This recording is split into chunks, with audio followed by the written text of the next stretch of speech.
Muy buenas tardes, estamos aquí transmitiendo en vivo para Radio Vida 1590 y hemos tenido una conferencia muy importante denominado El rol del creyente en la política. Y como invitado principal hemos tenido al congresista Alejandro Muñante. ¿Cómo está, congresista? Muy buenas tardes. Muy bien, buenas tardes a todos los oyentes. Aquí estamos terminando esta muy bonita jornada en la Iglesia Asamblea de Dios, así que yo asumo de que ha sido muy provechoso y lo he sentido así también. A todos los hermanos que han venido, les saludo y les extiendo mi más grato cariño. Sabemos que esto es algo que Dios quiere, porque la formación cristiana es en todos los ámbitos, ¿no? Y esto va a ser muy provechoso para aquellos que lo pueden escuchar. Congresista, ¿qué percepción ha tenido esta conferencia del día de hoy? ¿Con qué se va con respecto a la respuesta del público, ¿no? Con todo lo que se expuso durante esta mañana? Bien, ha sido muy gratificante porque hemos entendido la necesidad, la importancia de los cristianos en política, ¿no? Sabemos que, como dice un viejo dicho de parte de este pensador Edmund Burke, que lo único que necesita el mal para triunfar es que los hombres buenos no hagan nada. Y hemos entendido entonces que los cristianos que tenemos la formación en principios y valores eternos, tenemos la obligación de asumir estos puestos de poder. Tal vez de distintas formas, no solamente estando en un escaño o en un lugar de preponderancia. Lo podemos hacer desde nuestras comunidades, desde nuestros barrios, podemos ejercitar una labor importante en beneficio de la comunidad y podemos hacer política de diferentes maneras. Eso es lo que hemos entendido el día de hoy, que la coyuntura política en nuestro país es sumamente difícil y necesita de nuestro apoyo, necesita de nuestras oraciones y necesita de todo nuestro respaldo. Ahora, congresista, ¿de qué manera usted cree, ¿no?, que es importante, por ejemplo, la representación cristiana evangélica dentro del Congreso de la República?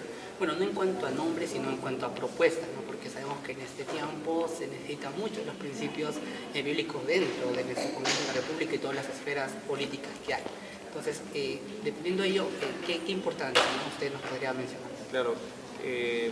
Es importante que los cristianos estemos en política y además estemos bien representados en el Congreso de la República, que es justamente la representación nacional, ¿no? Es el Parlamento donde están todos los representantes, los portavoces del pueblo elegido por votación popular, y es importante que dentro de ese número de congresistas tengamos a nosotros a los que representan nuestra fe cristiana.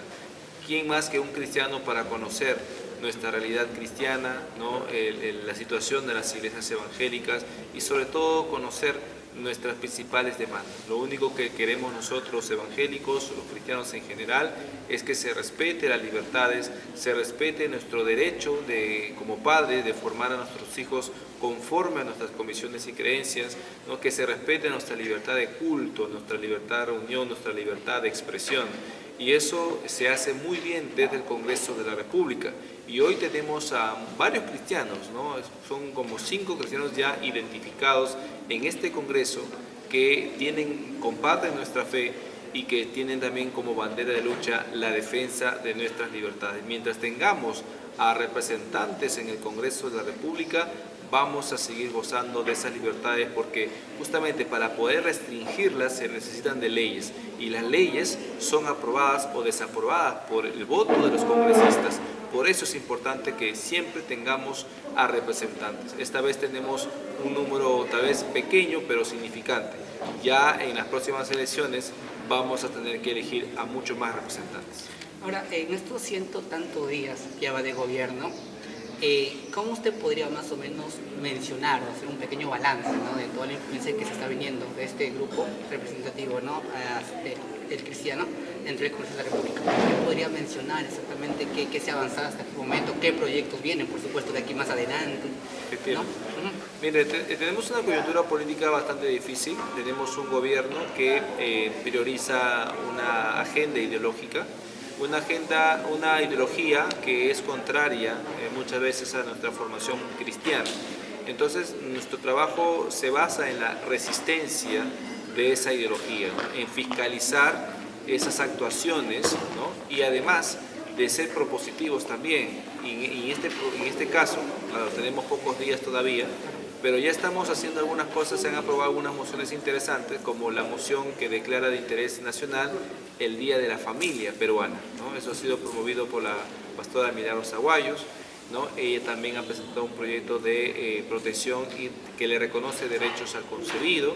Desde mi despacho también estamos preparando un proyecto de ley para darle a los padres de familia la herramienta legal para poder defenderse frente a la ideología de género, y también he organizado un foro, ¿no? Que busca implementar en las políticas públicas el enfoque de familia, que es importante como sociedad. Entonces hay trabajos que se están haciendo y que seguramente en las próximas semanas esto se va a acercar mucho más a la población, va a haber muchos más proyectos que se van a presentar. En esa línea estamos, por eso es importante que los cristianos tengamos a nuestros representantes bien definidos, con objetivos bien puestos en defensa de nuestras libertades.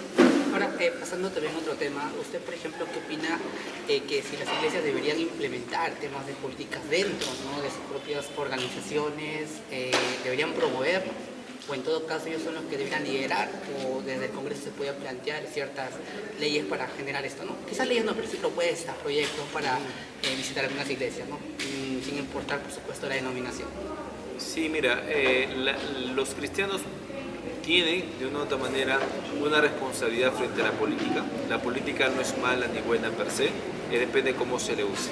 Y ya hemos podido evidenciar a través del trabajo de algunos evangélicos dentro del Congreso que la política puede ser muy buena cuando se utilizan de la manera correcta. Entonces, la iglesia tiene que entender eso, ¿no? Que la iglesia no puede rehuir a la política. Ahora, tampoco estamos diciendo de que desde el púlpito se haga proselitismo político, evidentemente ese no es el objetivo.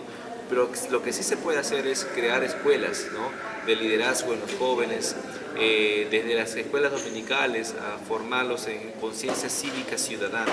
Eso es importante. Y además se pueden organizar charlas, se pueden organizar foros donde se conozca, pues, de estos pensamientos políticos que de una u otra manera van en sentido contrario a la palabra de Dios.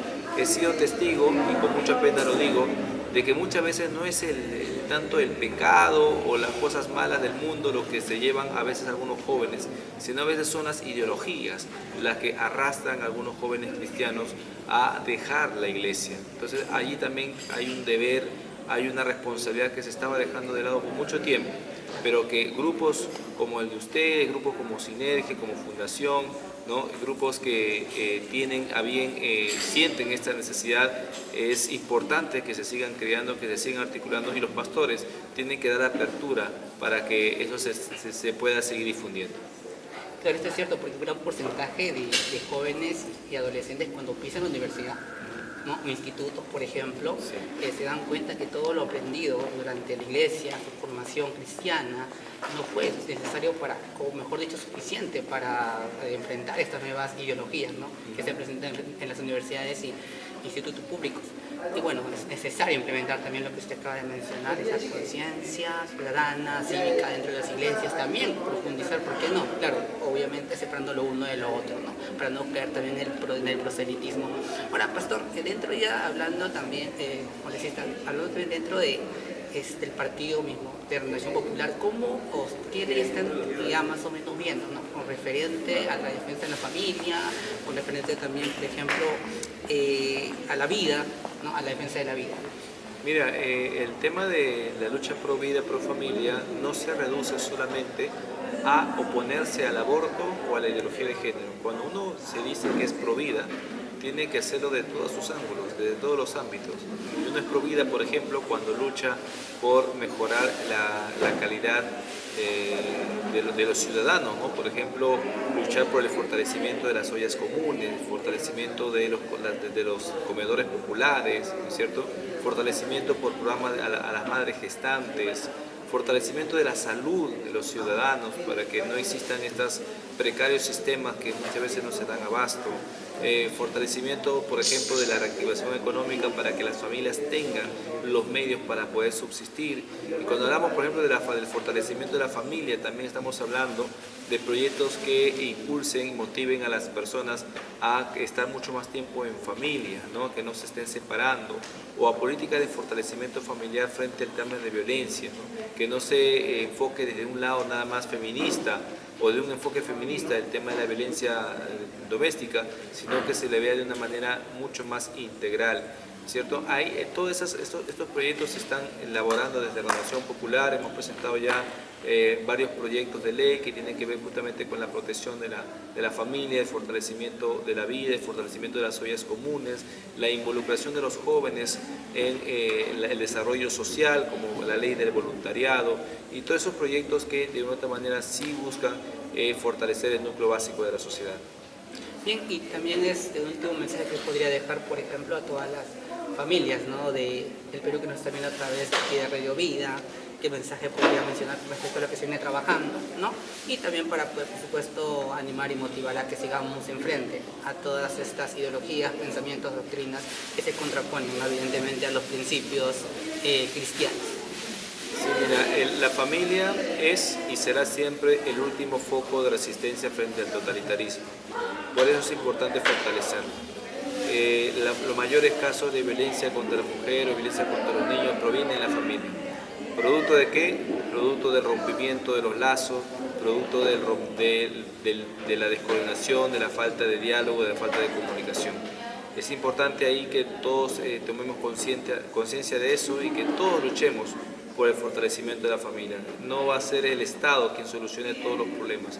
Somos cada uno de nosotros los que tenemos que poner nuestro granito de arena. Y la familia va a ser siempre lo más fuerte, lo más preciado que tenga la sociedad. Una nación se hace fuerte cuando sus familias son fuertes. Entonces yo insto a todos los ciudadanos, todos los hermanos, los que nos escuchan, a fortalecer a sus familias, ¿no?, a entablar mayores lazos de comunicación, de cooperación, de solidaridad, de compañerismo, porque eso es finalmente lo que va a resistir cualquier arremetida ideológica o cualquier absolutismo, cualquier tipo de totalitarismo. Son las familias donde se forman a los ciudadanos y es en la familia donde se comparten los valores, las creencias y sobre todo la palabra de Dios. Entonces yo les insto a seguir adelante, a seguir fortaleciéndose entre ustedes, pedir mucho la ayuda de Dios para continuar adelante frente a la difícil coyuntura en la que estamos viviendo y siempre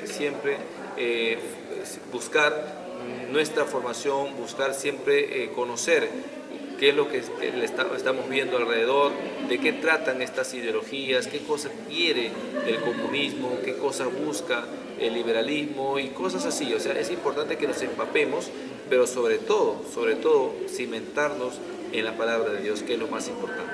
Importante lo que mencionó, ¿no?, empaparnos, informarnos, investigar, por supuesto, ¿no?, y también hacer que la palabra de Dios prevalezca sobre todas las cosas, frente a todo lo que podamos estar enfrentando en este tiempo. Muy bien, congresista, muchas gracias por estar con nosotros, y también a todos aquellos que miran esta transmisión, que puedan compartir el video, por supuesto, ¿no?, y por supuesto también orar por aquellos representantes que tenemos en el Congreso, en las esferas del poder, que están haciendo todo lo posible para que los principios sigan siempre adelante.